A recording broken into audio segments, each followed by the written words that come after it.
ఉద్యోగులకు పెన్షన్స్కి స్వాగతం సుస్వాగతం.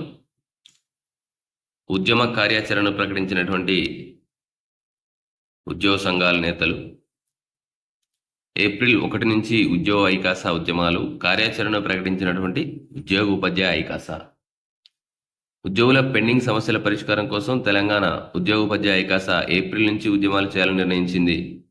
ఐకాస విస్తృత స్థాయి కార్యవర్గ సమావేశం బుధవారం టీఎన్జీఓ కార్యాలయం నిర్వహించారు. ఈ సందర్భంగా పెండింగ్ బిల్స్ మంజూరు, ఆర్థికేతర అంశాల పరిష్కారం, డిఏల విడుదల, ఆరోగ్య కార్డ్స్ మంజూరు, సిపిఎస్ రద్దు తదితర డిమాండ్స్తో తీర్మానాలను సమావేశం ఆమోదించింది. ఐకాసా చైర్మన్ మారం జగదీశ్వర్, ప్రధాన కార్యదర్శి ఏలూరు శ్రీనివాసరావు ఉద్యమ కార్యాచరణను ప్రకటించారు.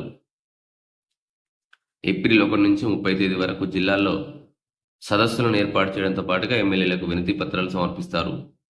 మే 4న రాష్ట్ర స్థాయి ఉద్యోగ సదస్సు, 15 జిల్లా కేంద్రంలో నిరసన కార్యక్రమాలు, జూన్ 9న హైదరాబాద్లో మహాధర్నా చేయాలని వారు నిర్ణయించడం జరిగింది. సో ఇది దీనికి సంబంధించినటువంటి చిత్రం. మొదటిసారిగా ఛానల్ చూసిన వాళ్ళు తప్పకుండా సబ్స్క్రైబ్ చేసుకోండి, లైక్ చేయండి, షేర్ చేయండి.